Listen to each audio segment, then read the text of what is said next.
Hey everyone, welcome to the Vegan Stew. It is our second to last show of the year, and we're really glad that you're with us. And how many of you had surgery today? I did. That's how I started my day. And I'm still standing, literally. So let's say thank you to Kathy Hester for being this month's sponsor of Virtual Veg Fest Live and all our talks. And if you'd like to win prizes, we're giving them away weekly. So you can go to virtualvegfestlive.com, hit the contest tab, enter a wish pond, and have a chance to win one of actually 11 prizes. One is weekly from YoFit, one of our newest sponsors. So they're giving away one prize a week. And then we're giving out all the prizes we have for the month. Terra Seed, Hodo Foods, Veg Key, Rebel Cheese, Cinnaholic, Fabulous, Bernie Wild's Adventure Sauce, Kathy Hester, and Trupo Treats. I don't know if you saw my TikTok about Trupo Treats. I ordered 72 of them, the new wafers. They sent me over 200. And it's been really fun giving them away and eating them. So, and also for Kelly, when she comes on, they will ship to Canada. So we can get them to you and we can do that whole customs thing. So that's my latest news for Kelly. Let's see. Remember, if you have any questions or comments, that you can definitely join in on the conversation by putting a comment in the little box. And we love comments, questions, because you become part of the show. And if you go, or if you're watching on YouTube, which right now we don't, but if you are, hey, you're welcome, Rhonda. Thanks for joining us. If you watch, oh, hey, Susan. I'll get through the intro.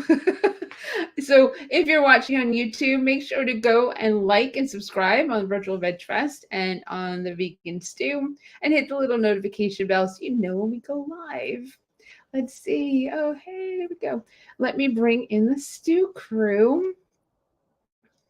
We have Naus, and then we've got Marla Rose, Veganstreet. We got Ellen Jaffe Jones, the veg coach. We have our newest stew crew members, Dr. Shayla. And then we've got Kelly, the Vegan Enabler and Climate Healers. So I'm not the only person who's had a rough time of it. So Kelly, let's start with you. How are you and how's your family? We're surviving. Yeah. Yeah, it's a lot. Yeah, it's not and a lost phone on top of that. Too. Okay, and then we have. I missed you last week for your first weekend. Of course, obviously there was technical issues last week, but the show just dropped. I don't know why. Nobody knows why, but you know what? That's why we're live, and that's why tech issues happen. But Dr. Shayla, welcome to the stew crew and the vegan stew. So happy that you're here. Thanks so much. We had a lot of fun last week, even though Did you want your computer, Mom? No.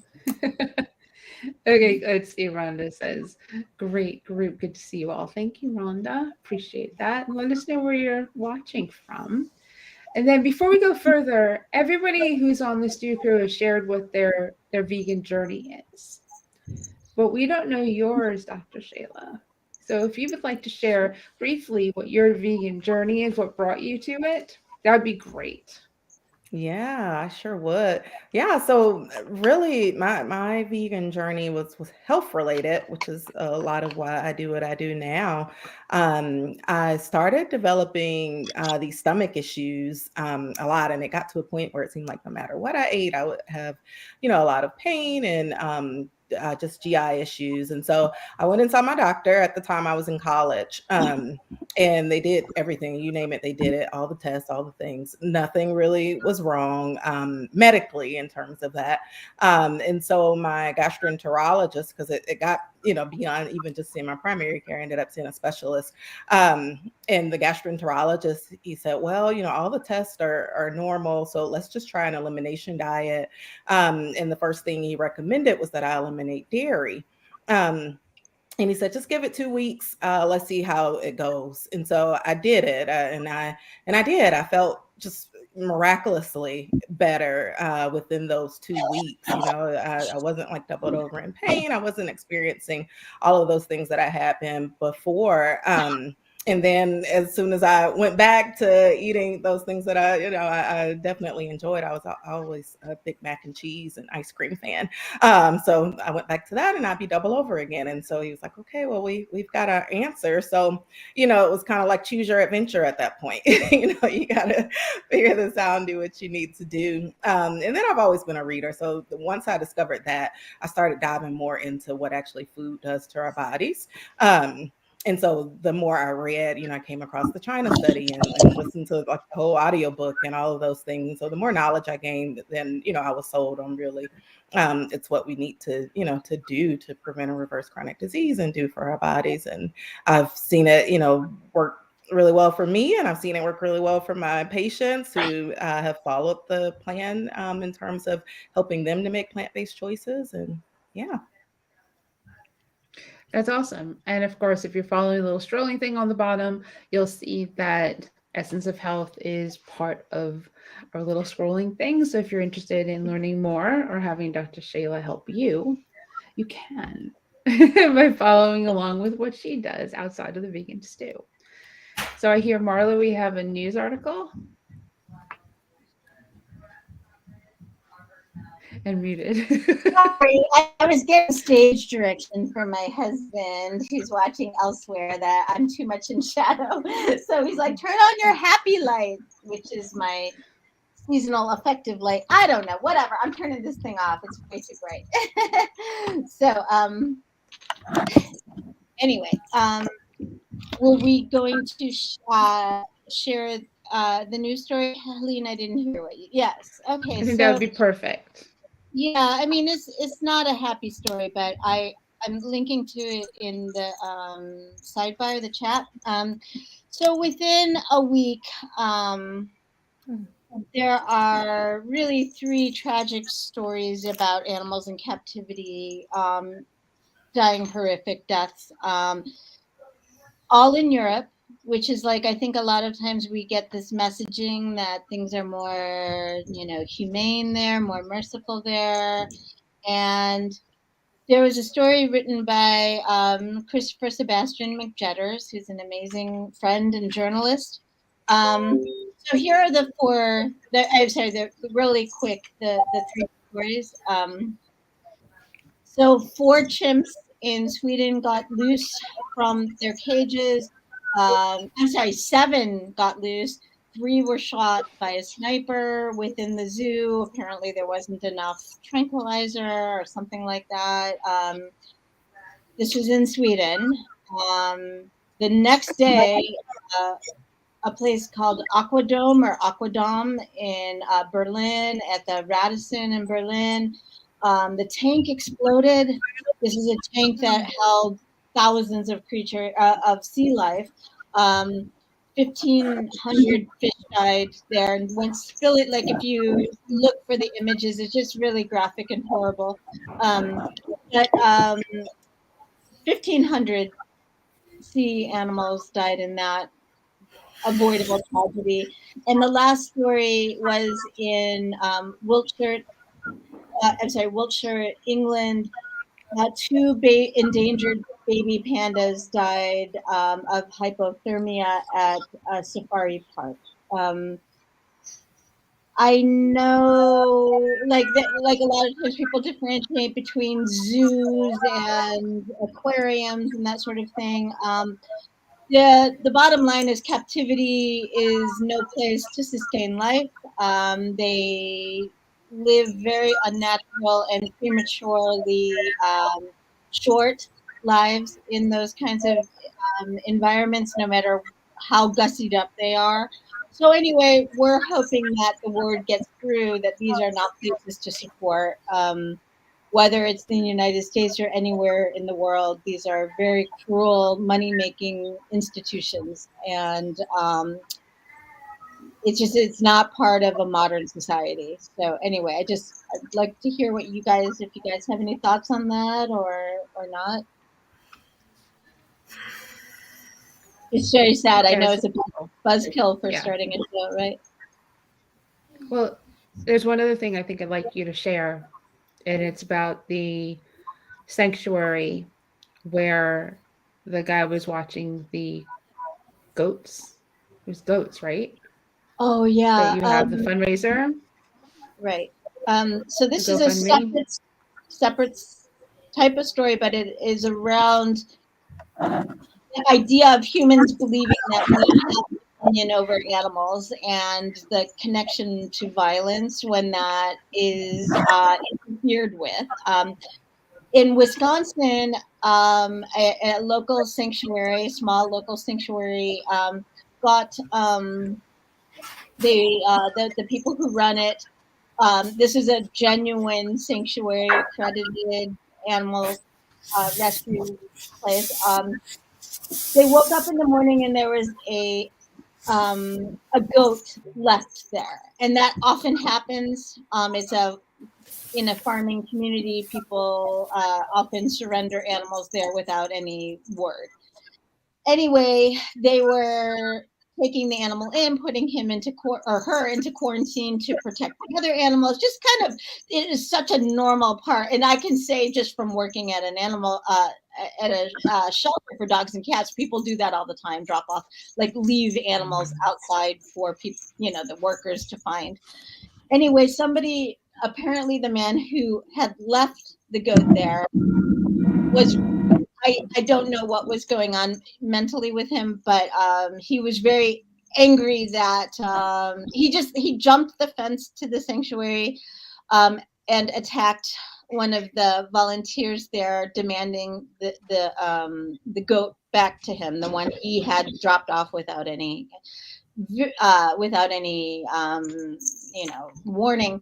He jumped the fence, attacked this man with a brick, and he is currently in the hospital. I believe he's currently in the hospital. I think he has a long road of recovery in front of him. There were other, I don't know why that is like that. I don't know. There Hold on. were,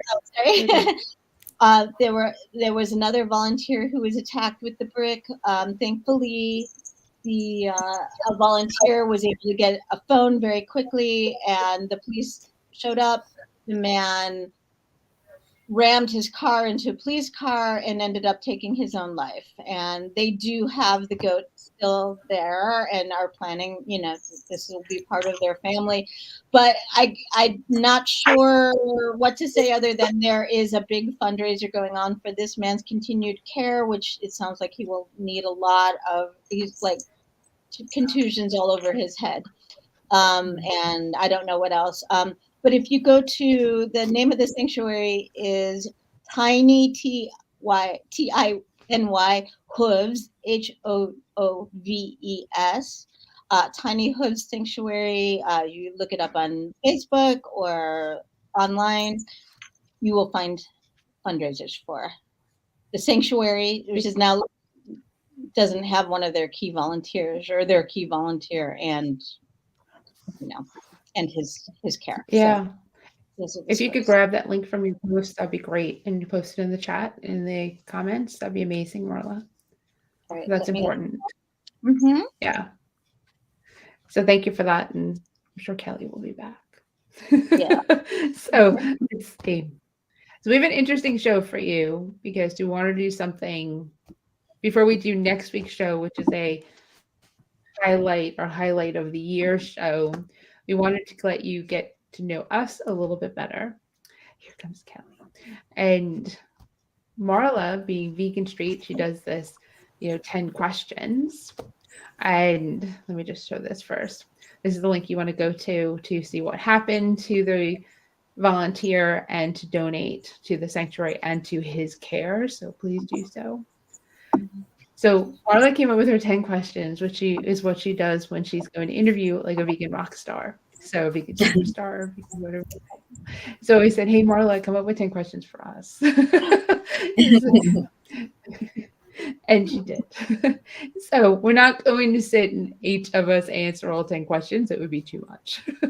But we've all picked questions that we're going to choose to answer. I think we have them all covered. If we don't, I'm sure we will in this live time. So, and hopefully everyone remembers which one they said they'd like to do. That'd be amazing. But Marla, you want to read question number 1?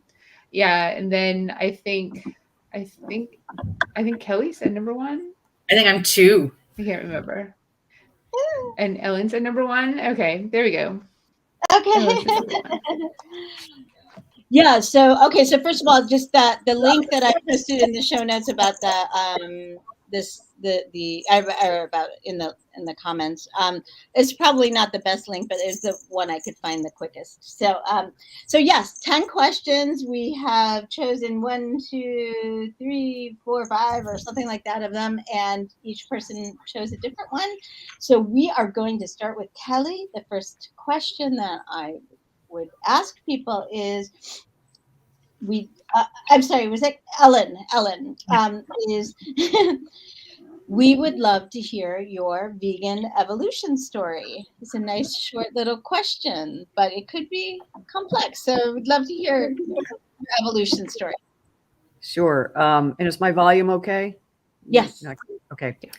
So short story is mom, aunt, and both sisters had breast cancer. My aunt died of it in her home when I was 5, and it was a really traumatic thing, leaving my cousin who had no siblings with a father who was working full time. So it was just really very traumatic for everybody. And then when my sister got breast cancer for the second time that year, I was 28 and I almost died of a colon blockage. I was working in the TV newsroom and collapsed in pain. We had one of these snowstorms that's about to hit everywhere, where nobody could drive. And so the news director came and picked us all up at our homes in the SUV he bought that day, and catered the newsroom, because we couldn't go home, for 2 days with cold cuts, processed meats. And so after a few days of that, I doubled over in the bathroom. They had to drive me to the emergency room, and the doctors said they'd never seen a colon blockage so large in someone so young, and I would need to be on meds the rest of my life. So ran to the health food store, read all 5 books on fiber, because that's all there was at the time, and my progression was macrobiotic, and really gave that up after a short period of time because there were too many restrictions, like you couldn't eat out of your latitude. So citrus was out from Louis. You could only eat according to the seasons. Again, very limiting. So then I went vegetarian, and then I saw the light about dairy, and had joined the St. Louis Animal Rights team, was protesting, when I was in my 20s, Ringling Circus coming to town back in the day. So that's really what set it all in motion. When I became a stockbroker at Smith Barney, I thought nobody had ever written a book crunching the numbers on how cheap it is to eat vegan. And because I'd been doing it for all these years as a runner, I knew that the price of beans and grains were ridiculously cheap. So that's where the idea in 2008 came to write Eat Vegan on $4 a Day, which was my first of 6 books. Okay, I'm done. It's still in publication too. It's such a useful, it's so awesome. It survived the times. Well, I mean, it will never. I've joked that I hope you like the recipes, because we're all going to be eating this way, whether we want to or not, because of the lack of resources. And who can afford the price of meat these days and dairy? It's just obscene. It is. And if it didn't have subsidies, those industries didn't have subsidies, it would really be through the roof. Hey, Ellen, I do have a quick follow-up question, because it sounds like you came to plant diet through a real serious medical need, and scare, legitimate scare. When did you and how did you put together the pieces of compassionate living that led you to sort of like protesting zoos and stuff like that? Well, as I mentioned, I joined St. Louis Animal Rights team. And how did I I know. When I was at Smith Barney, I went to their meeting to present socially responsible investing portfolios, because nobody was really doing that at the time, and connecting those dots. So that's really where I met all the local, they called it the St. Louis Vegetarian Society, but mostly vegans at that point. Yeah. So that's really where I started connecting the dots. And I was a Leche League leader, breastfeeding information support volunteer organization.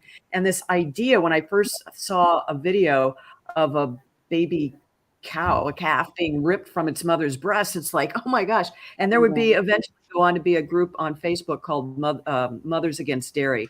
And it was formed by some moms who just, had that same visual of like, how could you do this to any mammal? And what we learned is mammalian milk is very species specific, making a baby cow grow into a ginormous cow very quickly. Baby tumors grow very quickly. And human milk, also being very species specific, makes our brain grow larger. And so we don't need to be, nutritionally, we certainly don't need to be stealing the milk of another species. So it sounds like just kind of like in the mix, in that cocktail of, I think that, like, especially when you went vegan, it would just naturally just kind of draw together people from these different, passions, The whole thing, I was growing a garden and an organic garden since my kids were babies. They would run out and pick food. And, I'd be happy if they ate the kale before it got back into the house. I took them to the protests with me. I wore my babies. In fact, there was a newspaper reporter at my kids' school who always saw me carrying my babies in a baby sling. And she said, your kids never cry. And I said, they don't have to. They have access to their right. The milk factory. She wrote this big cover story in the St. Louis Post-Dispatch called "Wearing Your Baby in Style," and had a picture of me with the baby, with one of my babies in my arms. And so environmentally, I took them to the protests, and then environmentally, they grew up with a garden, and of course, when we got divorced, now she might. Everybody goes through stuff, right? And the first thing my ex did was mow down the organic garden. That'll learn you. Yeah. You can those kinds of things, but it doesn't destroy the spirit or what the kids see. So, and sadly, in the divorce, that was one of our things that kind of erupted, was as I was this evolving vegan. And I can't eat meat anymore. I'm just not going to do it. And, he would make fun of my cooking and stuff like that. And I think that's one of the things that inspired me to write my book. I'm glad. Look at you now. I'm over it. Really, I am. Like 30 years ago. Yeah, so long, bro. So the next question in the 10 questions that somebody wanted to answer was number 3. This is Nels, which was what about number 2? Wait, what about number 2? But I thought I was just asking the questions that people said they wanted to answer. We can get this answered. And imagine what you're sure. vegan again. How could I'm Sally too. got it? Yeah. Just jump in. Imagine that you are pre-vegan again. How could someone have talked to you, and what could they have said or shown that could have been the most effective way to have a positive influence on you? So I'm 2, right? Yeah, it's in the comments. Yeah, I chose 2. Okay. Oh, you did? I'm so sorry. Oh, I understand now. No, that's okay. So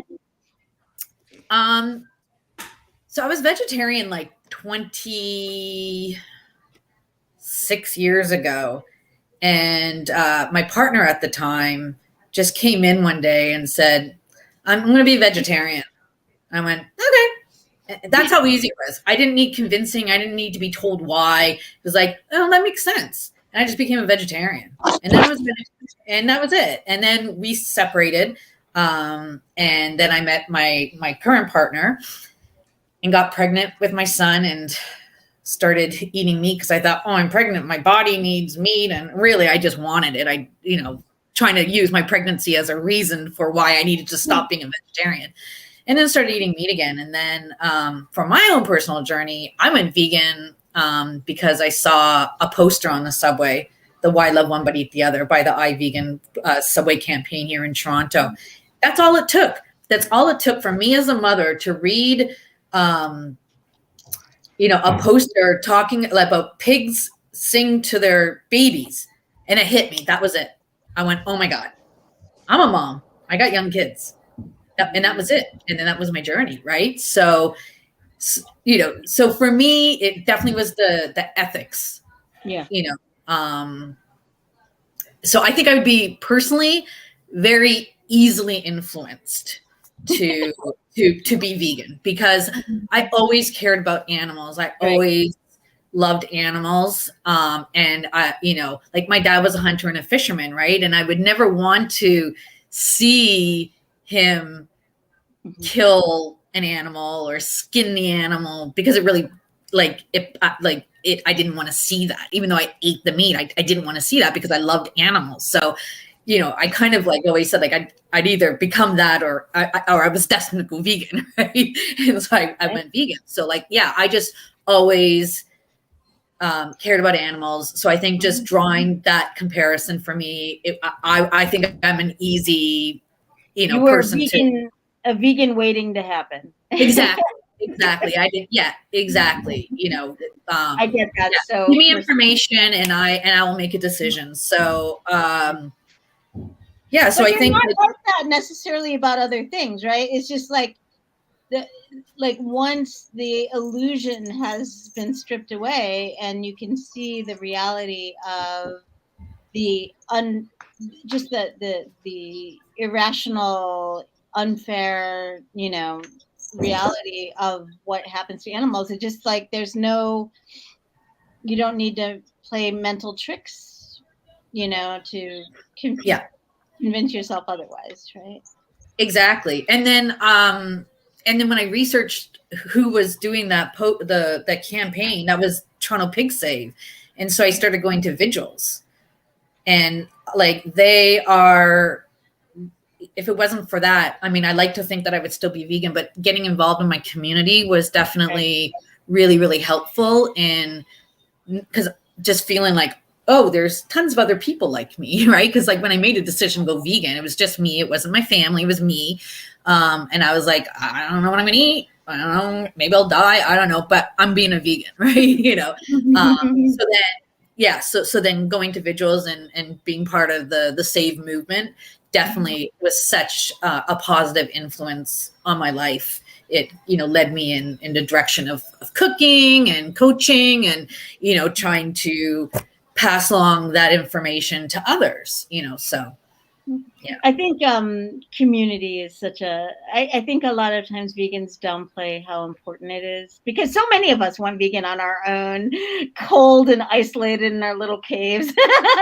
But I do feel like it is so important to integrate. That's why I think part of the reason why I think it's so important that we're welcoming to new people who are, they have a learning curve. We all have a learning curve, so I'm really on that community. Community is important for a lot of things. If you think about a lot of the things that we do, having that community of people who are either doing the same thing you're doing or something similar, or that you can bounce ideas off of.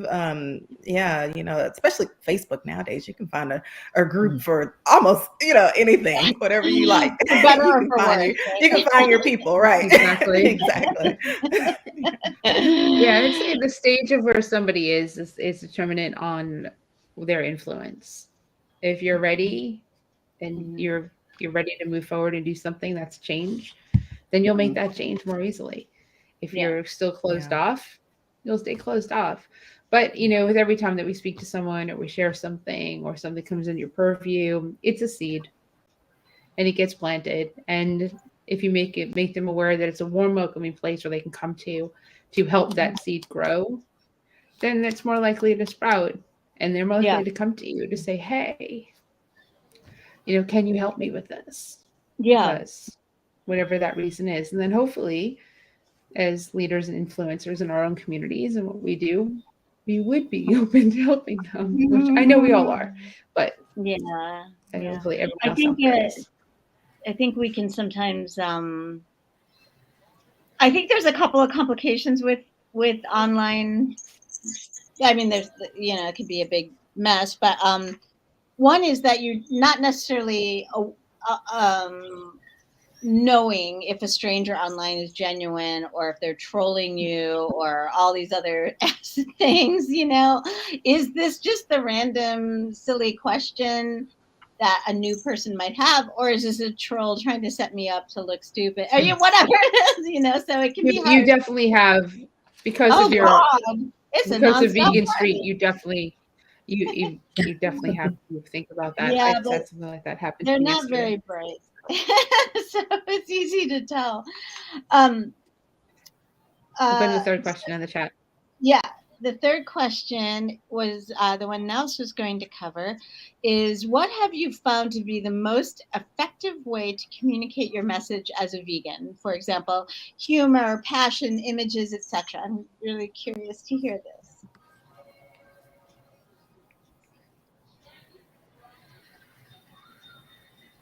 I think you're muted, maybe.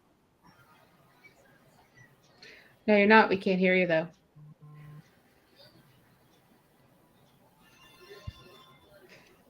It's best answer ever.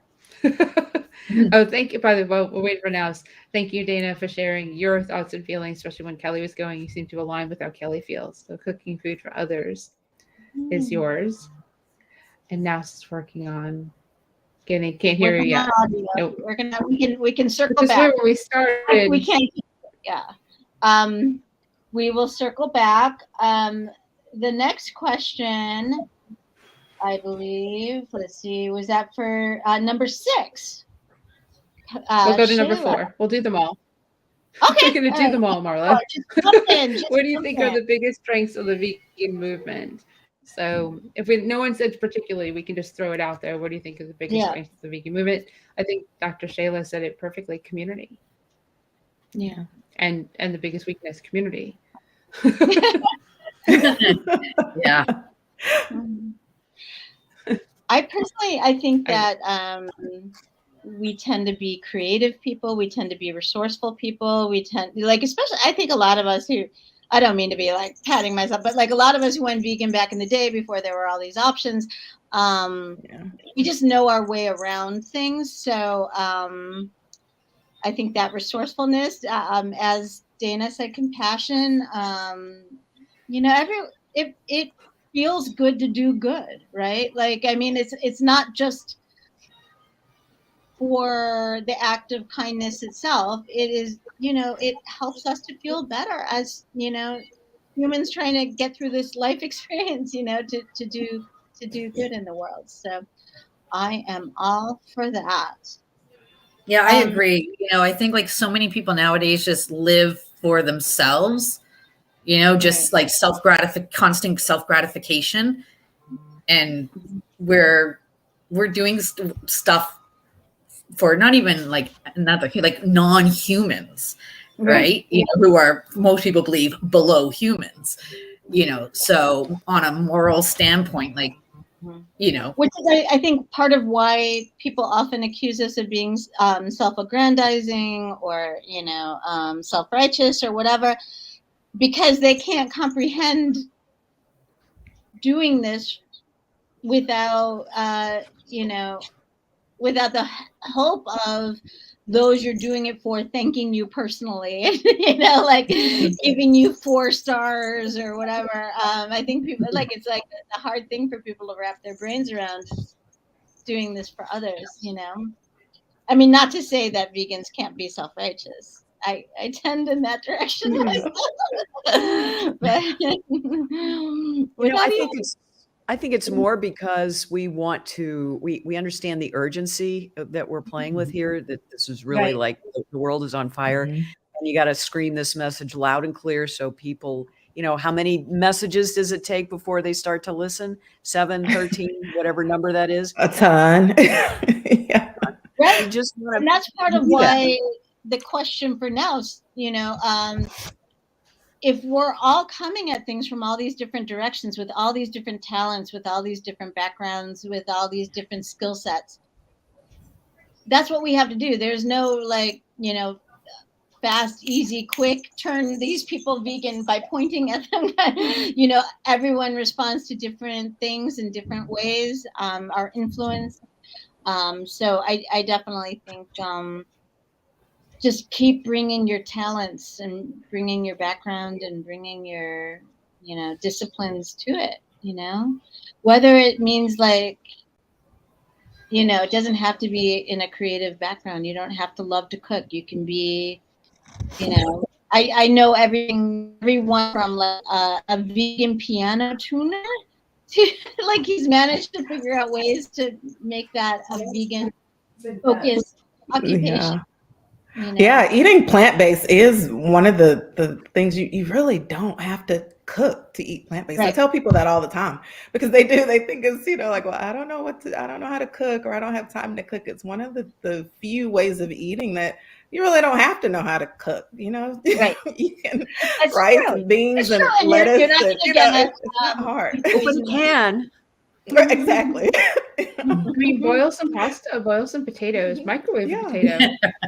Exactly. Not gonna get yeah. E. coli, probably. Not gonna get it. I mean, Yeah, it really is easy. I think it's a mental thing. People Yeah. put this block in their head that, oh, if my plate doesn't look like the meat and two sides kind of thing, then it's like, oh, now Yeah. what? I think that's on its way out, though, right? Like this idea of like I think what I grew up with was the four something or Yes, like, the power and plate. then there's like the power plate, exactly. I love it. Exactly. Oh, that's adorable. Ellen brought up the power plate. But Now, then can it we hear you? became. Are you back, Yes. Mouse? Can I hear Okay, you? there I am. There you are. Yay. So let's swing back to what have you found to be the most effective way to communicate your message as a vegan, even though we've kind of helped you with that. Yeah. Just artistically. Sometimes I'm not really vocal at times because I can be all over the place and I get really animated. Sometimes people are just like, it's too much. So I'm like, well, how can I go ahead and share my passion for it, but share it in a way that I think people would understand? And mine is using food as that canvas. I love to show and display that there are other ways to make something.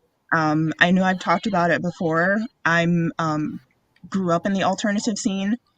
It was the band Emery that introduced me to factory farming after them having a video play at their merch table, which was brilliant because I do have anxiety and I don't like a large group of people sometimes. So everybody cleared the way and I got to watch the video by myself. And it struck something. I'm the type of person that loves animals as well. I thought when I was in high school that I hit a squirrel, and I didn't. It just ran under the car, and I for hours was looking for the poor squirrel. My parents were like, "Look, it's fine." I'm like, "I don't know, it's fine. It's a squirrel," and they were like, "It's okay." But I'm like, you look at at an animal, and at least for me, even before I became a mom and became a parent, um, this is a living, breathing entity, just like we are. It doesn't matter if it's 2 legs, 4 legs, 5, 8, 12, it doesn't matter. It is here, it is living, and they can give life to more of themselves, as much as some creatures we don't want them, cockroaches, to go ahead and make more of themselves, but they can. And everything has the right to be here. And having pets, I'm always like, you can't say, oh, well, I mean, I don't know if this is gruesome or not, but it's like, would you eat your dog? You love your dog that much. If you wouldn't eat your dog or your cat, why would you go ahead and eat another animal that's just the same way? Just because it doesn't have fur, just because it's not on your lap, it's not purring, or you can't look at it directly, it doesn't matter. Compassion goes all the way around. And for me, it was just like, okay, I'm sick and tired of seeing the same green salad and the same green smoothie, and we're not all the same. And how could I go ahead and connect and have it be on the reverse? If it were me, what would I like to see? If it's a vegan or someone who's interested, who looks like me, who's into the same type of lifestyle, what can you use that's part of you to connect with that person? Right. And for me, it's been the lifestyle. And I mean, there are a lot of us within the scene and the subculture. So it's been really fun. It's been really fun to see the expansion. It's been great to show people how really cool things that you can do in terms of artistically with that. And then that allows me to connect and share with them my journey and how cool it is. And I've done podcasts. I've done a whole bunch of interviews. I've done interviews with Vice Media and Cemetery Confessions. And one of the greatest things that I love is I actually got an email from a family of color who they're also goth.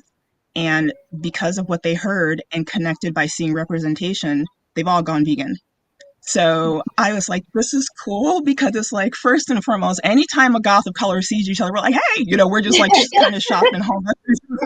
And then if you're also like vegan or you're trying to go plant-based, it's like another connection. So I think I use what I create as an extension of myself. And if someone can click and connect with that, it just opens up the floodgates and you can tell that they could be more open. And I also don't attack. You have to kind of nurture in a way that you want to be nurtured as well coming into this. And I did go it not necessarily alone. I had a best friend that was vegan first when I was in high school. So it was an interesting dynamic to see the hippie and the goth walking around in high school. But she was my introduction. She is my heart still. And that's how I introduce it. And it helps me too for parents that are like, I would like to go ahead and I have a child and how did you do it? And, to kind of, to teach and enlighten, because it's different when you're an adult because you yourself are able to read and research what you need. When you're dealing with children, it's a whole different, arena. So I love to use any other means I can to having little ones who have been vegan since, I've been vegan for the most part, and introducing it so that there's not that negative stigma of introducing veganism to a child if you know the right way to do it. Right. So that's how I use it. Just your average everyday Black vegan. Yeah. You are the you are the Black unicorn when you guys Yes, see I each other. am. It's amazing. I love Yes. it. And it's just like I think that a lot of your story, to me, what it draws to mind is one, how important representation is. I mean, white people, we're used to seeing ourselves. We don't know how important it is to be able. I saw. This has nothing to do with this topic, but I heard an interview with Gina Davis, like maybe a month ago or so, the actor, and she was saying, like her big passion is seeing more women in media. And she was saying that after the character of Dana Scully appeared, in X-Files, and that show blew up, women in forensic sciences went way up. But it was really linked to being able to see a woman in that role, So representation is so important.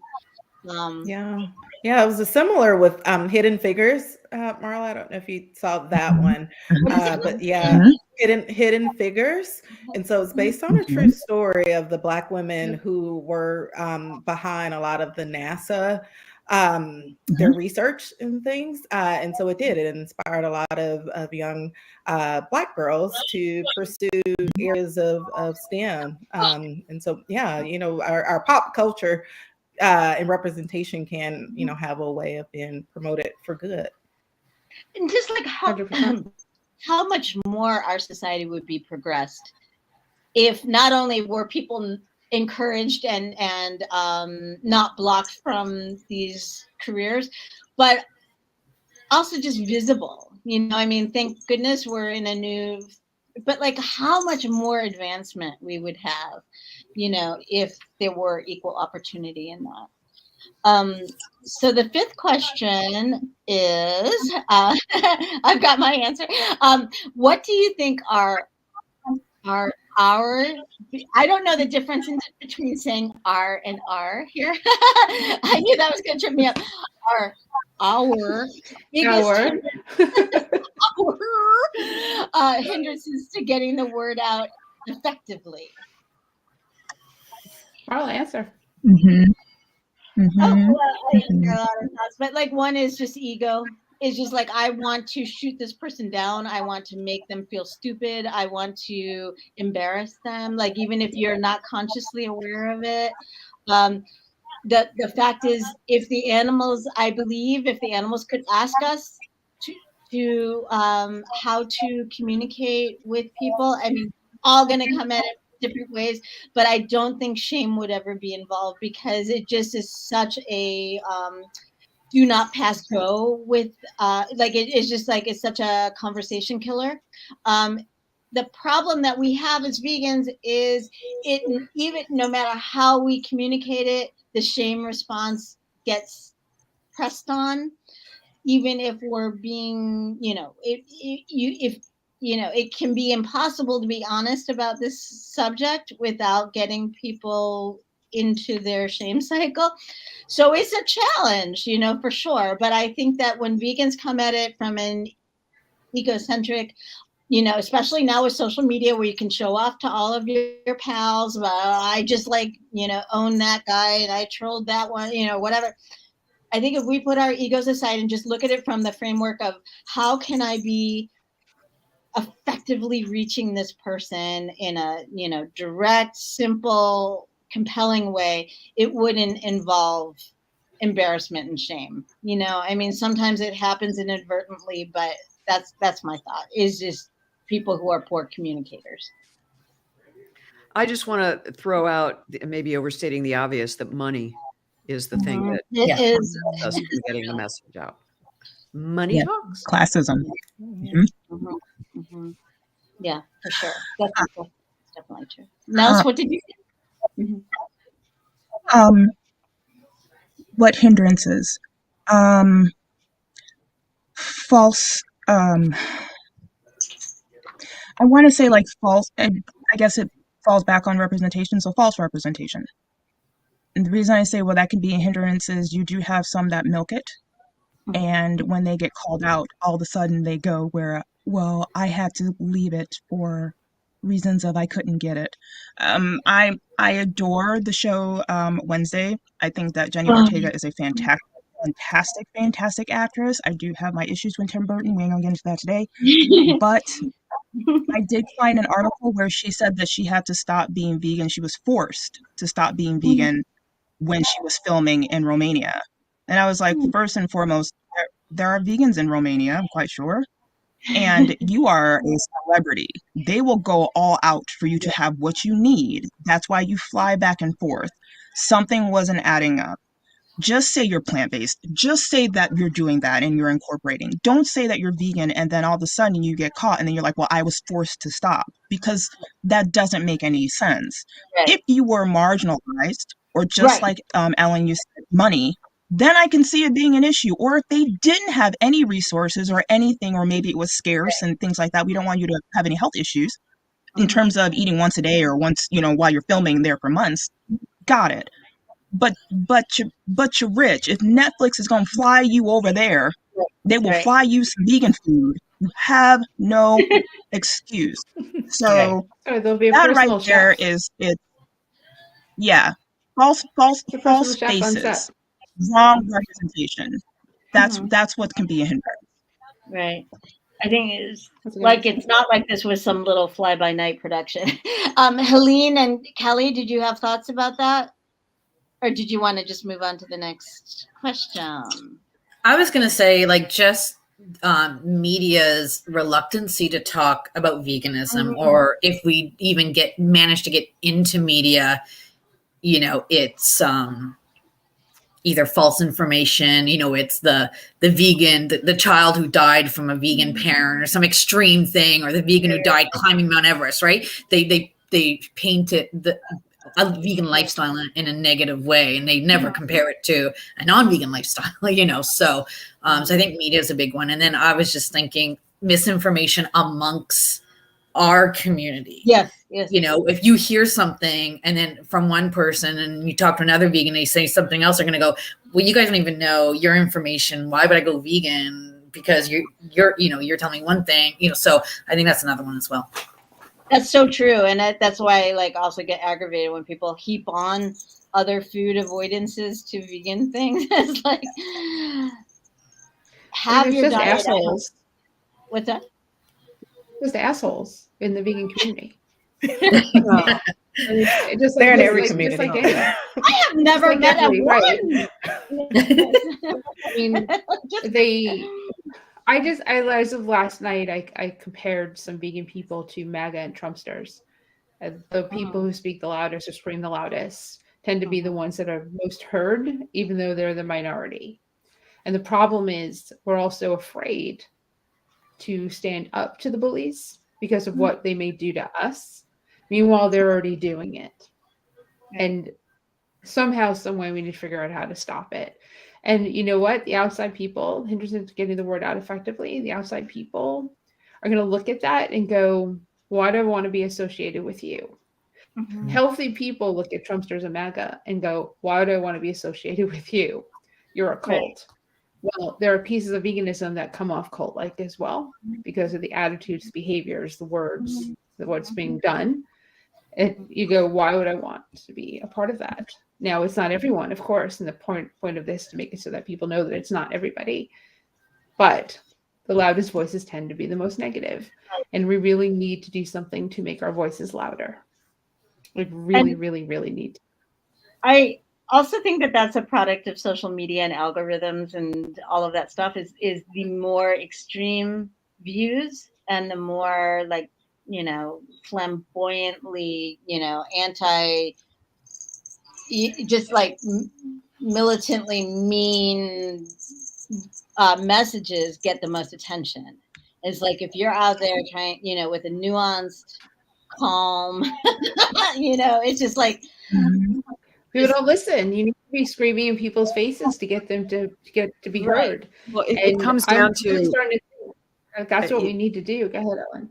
I used to do media training after I left television, and we had the 10 C's that would guarantee you get on the news, and one of them is creating a crisis, calamity, conflict. I mean, it's amazing how many C words are evolve around that.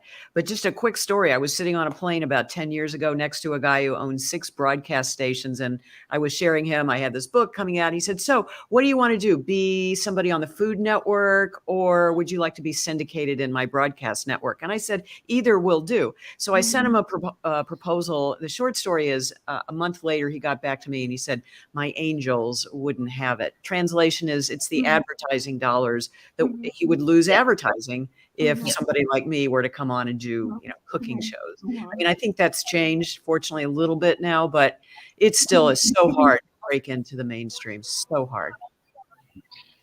Yeah, and that's part of why Ellen, also something to say. Yeah. You hit it on the head, and they were like, it's advertising dollars.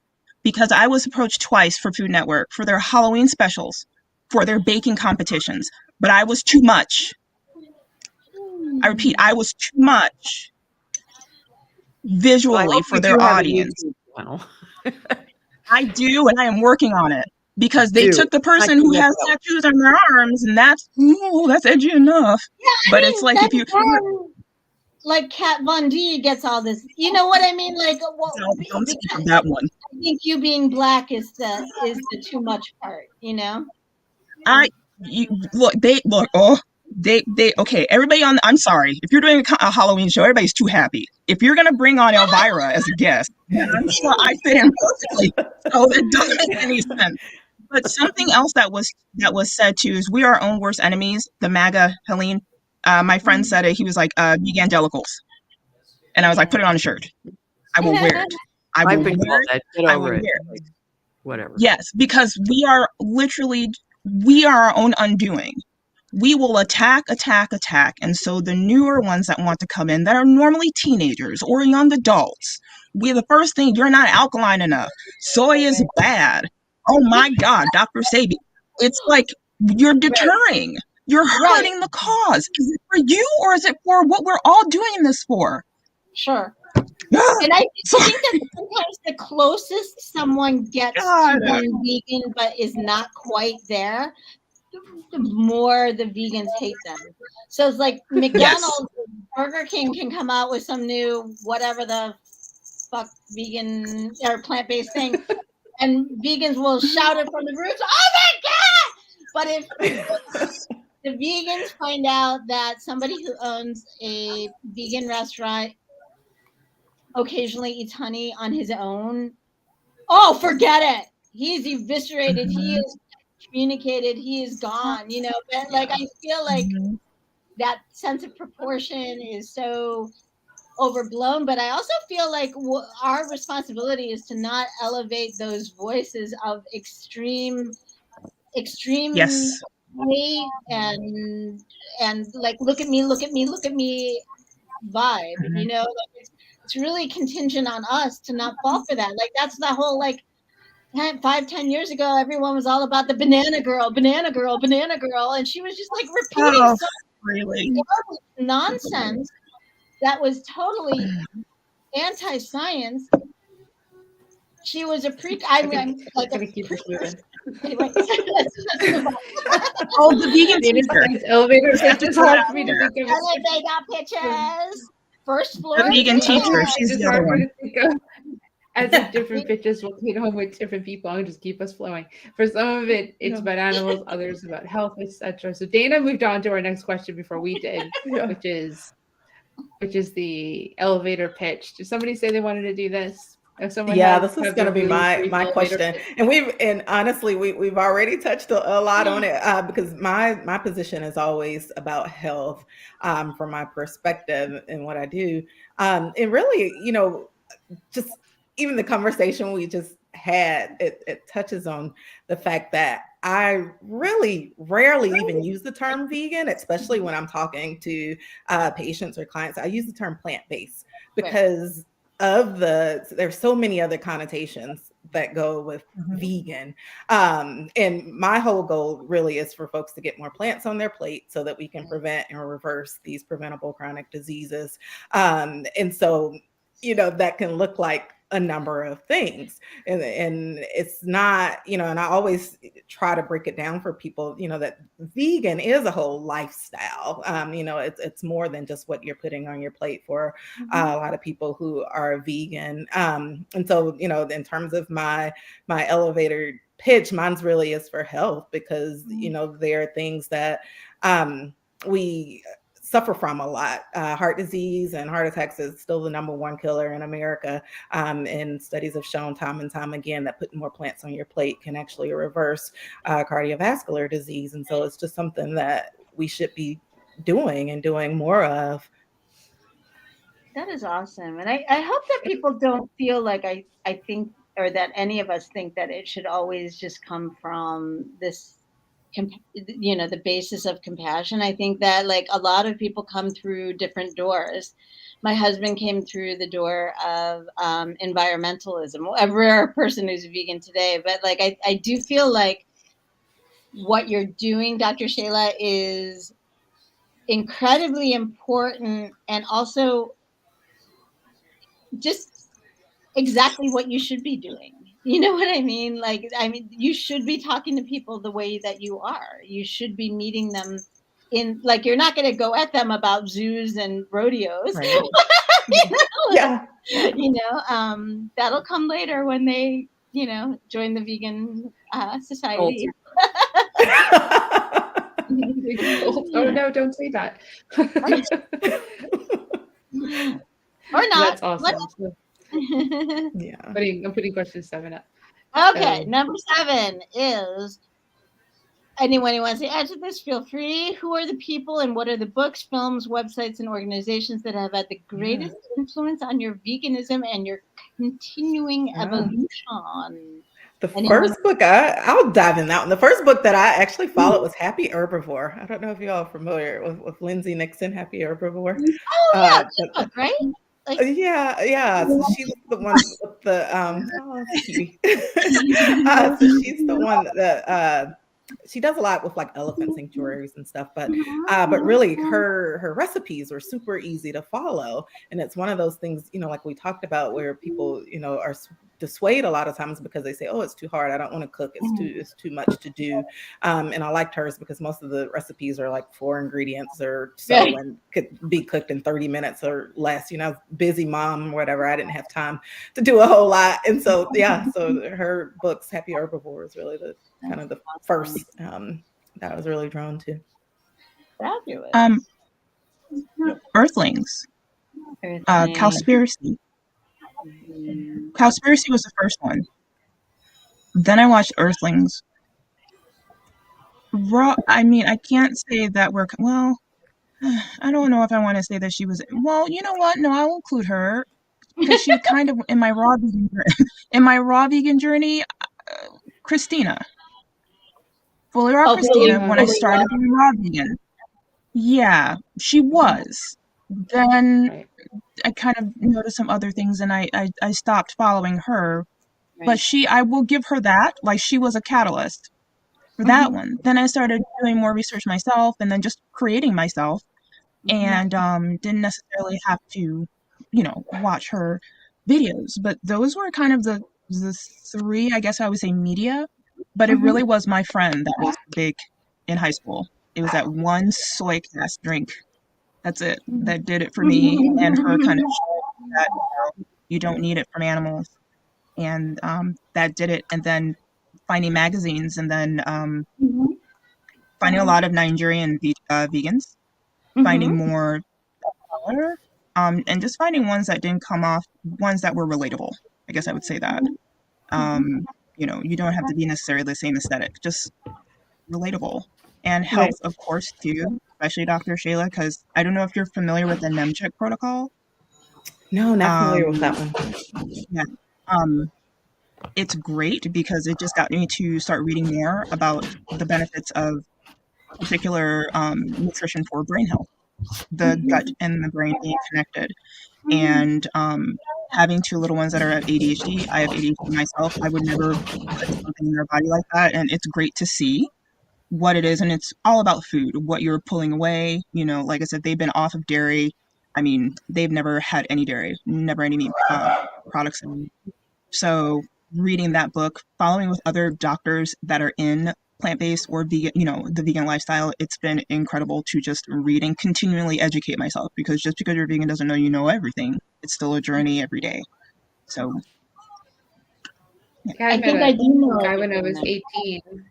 I met a guy when I was 18 who was vegan. And he had a mohawk and he was painted green or dyed green. And that was a long time ago. Bye, Shayla. Have a good holiday. And that was, I didn't turn vegan because of him, but I did go vegetarian.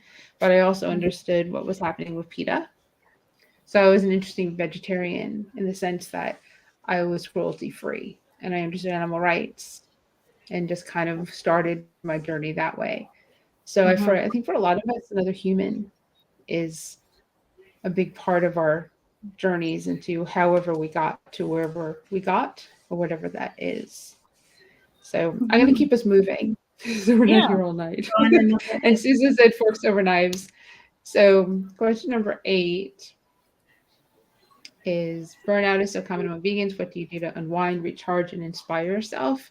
I'm pretty sure I said I would gravitate Yes. towards this question. And because I just wrote about it in my newsletter. I, I write my newsletter like I'm just writing to you. Just and that you guess you can tell it's definitely comes from the heart, whatever I write. But I feel it's really important that every single day you take time for yourself, no matter what that is. Whether it's playing with your pets, rolling around on the floor, taking a nap, playing games on your phone, reading, what swimming, exercising, all of the above. It you need to be aware that you're burning out and have someone who loves you to be able to say, hey, maybe you want to take a moment. There were a lot of moments for me this year that I needed to take because it was a very stressful year for us. But I've always preached whenever am interviewed that every single day I take time for myself. Yes. Every single day. No matter how busy I am, I I will not constantly work. I will not continuously. I may work more, but I will find the time to watch television. I will find the time to spend time with whomever, make dinner, whatever it is. All of you need to do that too, because I mean, especially if you're prone to depression, especially during the holidays, it's a time where people are more impacted. I know for a lot of us, even though Twitch was not vegan, I know it impacted a lot of people that I know. That he's 40 years old and he just took his own life. It still impacts me. I've followed him along since he started on So You Think You Could Dance, and I can't personally comprehend being that upset that you would end your life. But I'm a unicorn in the fact that mentally I don't feel that way. So, but I know more I people feel that feeling of I want this to be over than for me. I don't care how hard it is, I'm going to get through it. And I wish that more people felt the way I did, but I understand that they don't. And I wish there was yeah. more we could do as a society to help Right. when you're feeling like things are so over that you need to go through yourself. I just don't You need to understand. make sure that you have a good support system, because Right. April would have been the day that I would have taken myself out. Yeah. What is It's been hard. Yeah. April Yep. would have been my passing day. April? So yeah, Oh, The month yeah. of April. So it's it's hard. Twitch's death too, like the same thing followed. Having a support system and having chosen family, because sometimes family is not family. Having those that are chosen Mhm. and having good friends if you can't get a therapist. And there is that hotline number to call. I did, and I'm glad I did. Mhm. So 988. it's not a 988 is the number. Just anybody reach out to whenever that you can. One person. It doesn't have to be a group. Just anyone you feel Just safe reach with. out. Um, Just that's reach it. out before you do something so final. But one of the things I just want to say is that for someone who's famous, has 3 children, is world renowned, to take his life, to die by suicide, the suffering he must have been experiencing must have been incomprehensible. Yeah. You know, just like how vast it would be. So I think if you're on the outside looking in, it's hard to fathom, you know, like what a selfish thing to do. But if you're experiencing it, I can only imagine suffering beyond description. Like you look at like It Robin has to Williams, be. yeah, it has to be, you know. Because So he was definitely, it wasn't like they were getting divorced. They were a loving relationship. The 3 children. I mean, right. it just, yeah. I mean, just think about like what must have been going on to do. It's final. There's no coming back That from has to mean killing that yourself. Yeah. you feel safer in this other, like that is a preferable choice, and Right. that's got to be enormous suffering. So like I Yeah. don't think we can take our non-depressed brains and understand it, you know, like how it No. would feel. It's just And and people feel I wasn't deal familiar with with it him. differently. I do think part of it that's been painful is that like what I've seen of him is he presented a very happy, joyful, you know, presence, and I think that's Yeah. same with like Robin Williams, right? Like that. Yeah. So that's been painful. But yes, Yeah. 988. Sorry to make it such a downer for that, but to bring it back full circle, You know, make considering sure that you do things for yourself.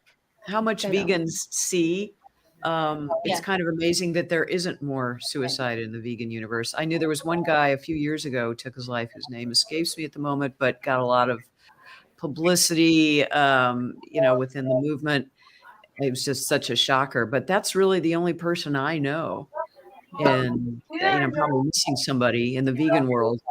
But, you know, I think part of it is we feel like the animals, the planet needs us to be the voice for the voiceless. And that's ultimately what it is. And no matter how bad a day you feel you've had, when you look at a suffering animal, then it kind of brings you back to like, okay, I need to be here to be that voice.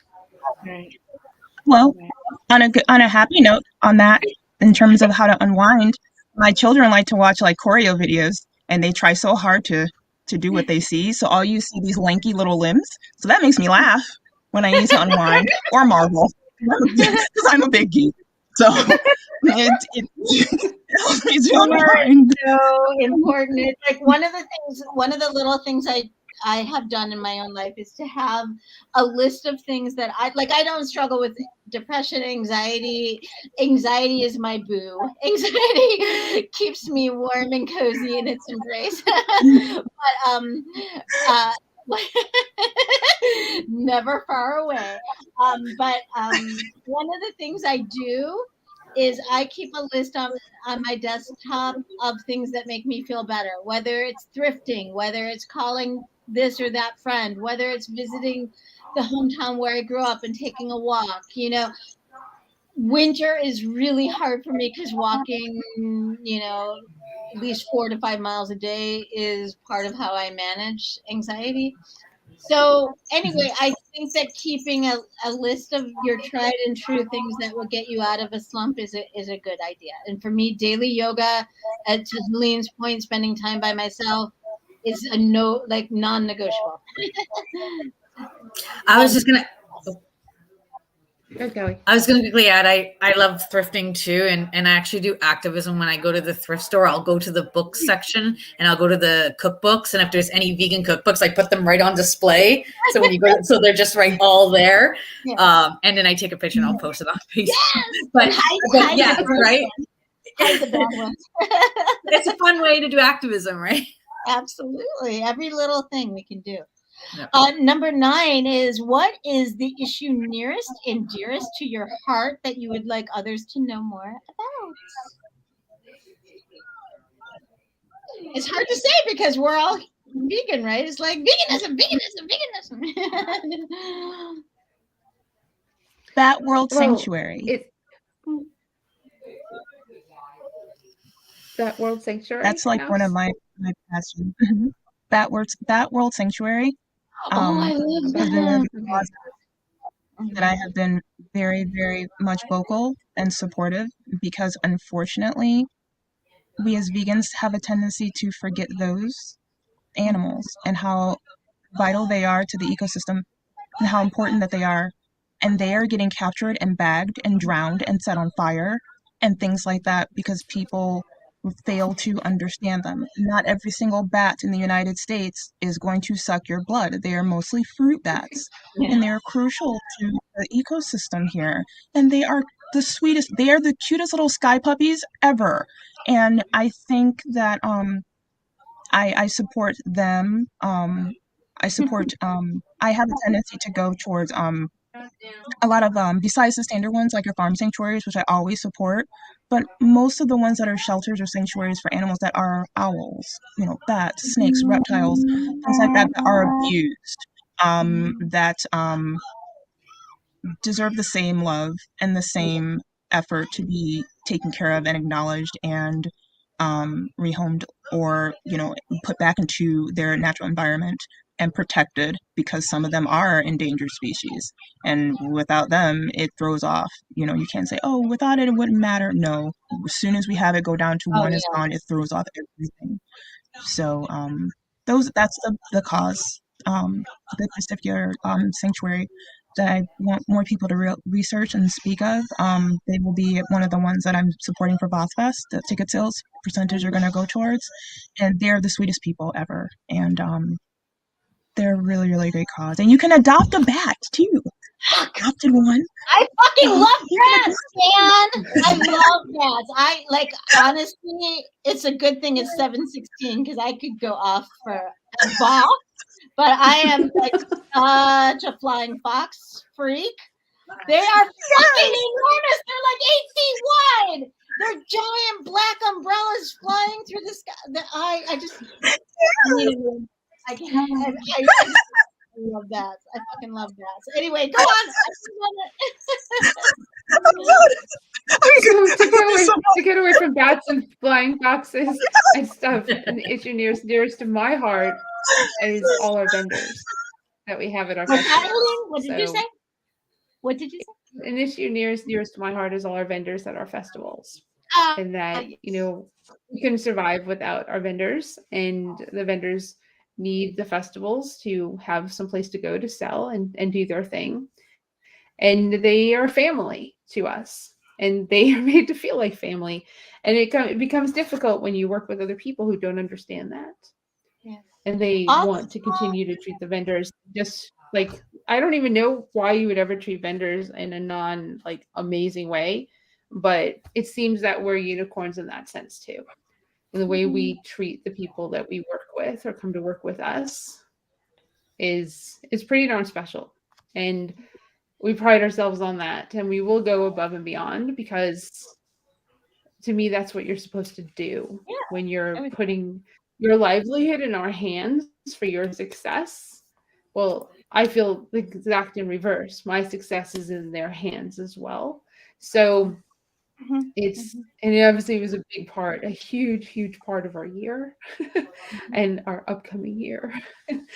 So that's, that's where our heart is actually. We love these festivals so much to the point where they literally almost killed us this year. So even the ones that tried to kill you. Yeah. Exactly. Well, and they did. Yeah, they definitely did. Small ethical businesses. Let's stop promoting fucking Burger King's plant-based Whopper and put a little attention to some of these small mom and pop,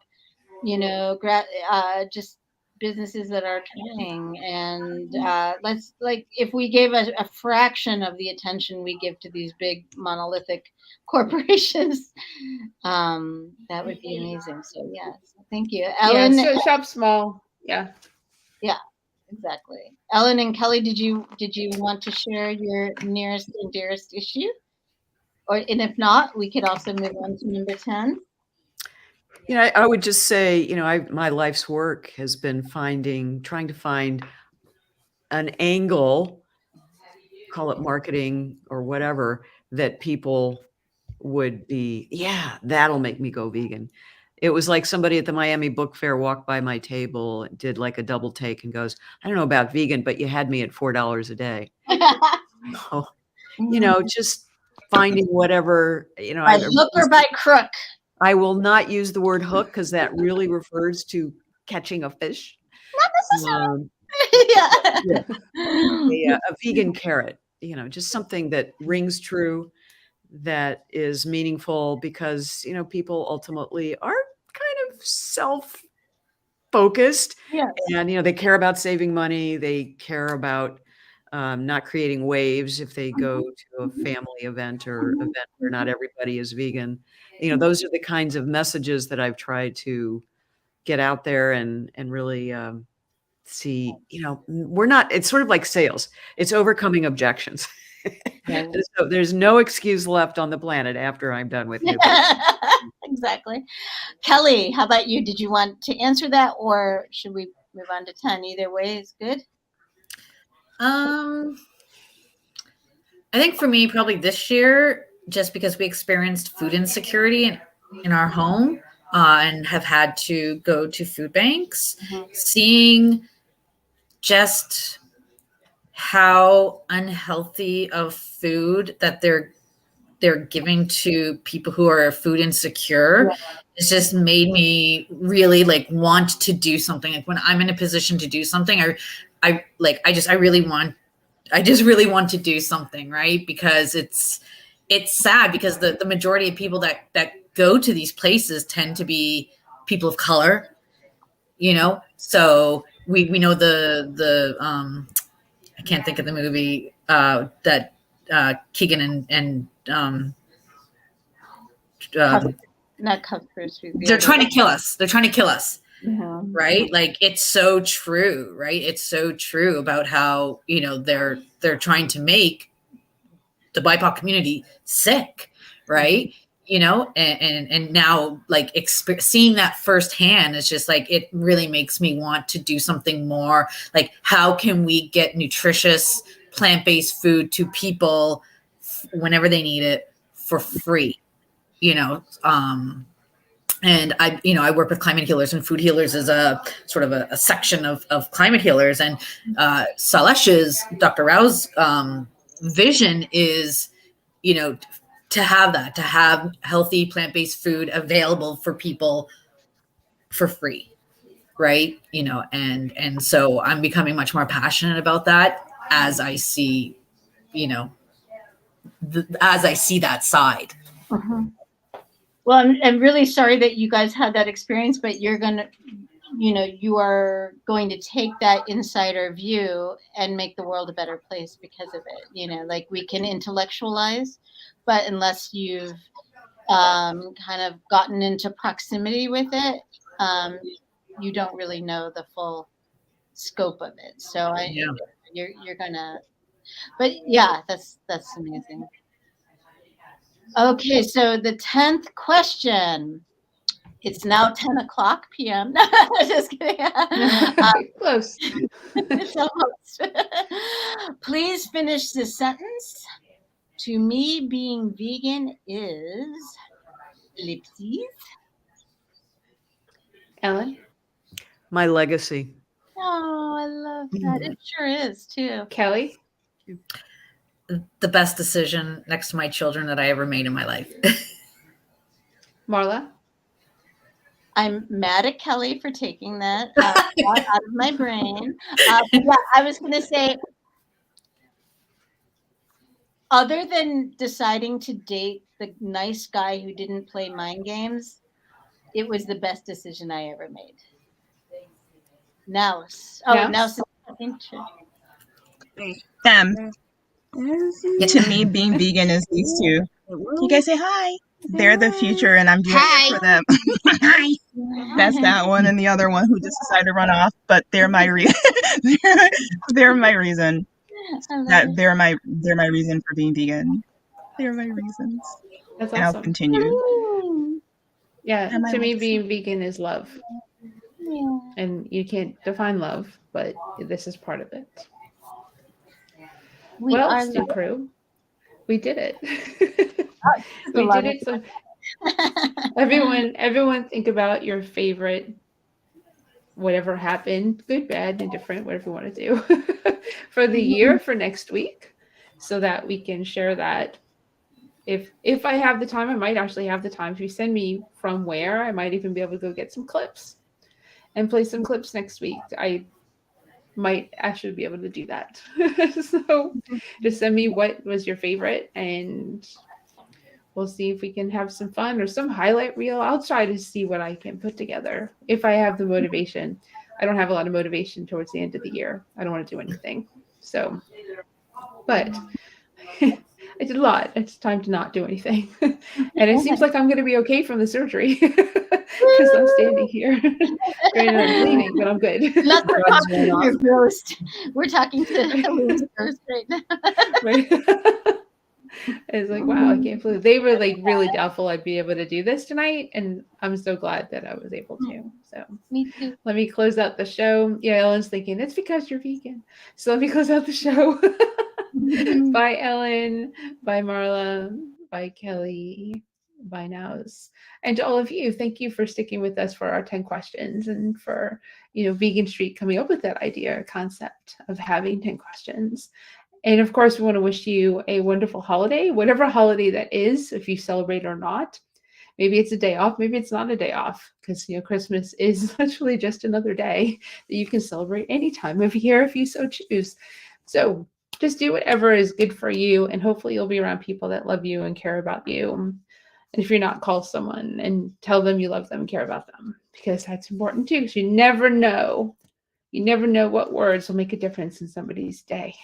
You just don't know. That's why you do it. So thank you for our sponsor, Kathy Hester, for this month for sponsoring Virtual Veg Fest Live. And of course, go to virtualvegfestlive.com, hit the contest tab, and enter our weekly contest that we're doing for the month of December. We can win one of 11 prizes that Callie's doing a great job of giving away over the course of the month. Outside of that, we will see you next week for our highlight show for the year of 2022, because we are doing this for over a year now. And thank you for being a part of it. We really appreciate it. Have a wonderful night, and we'll see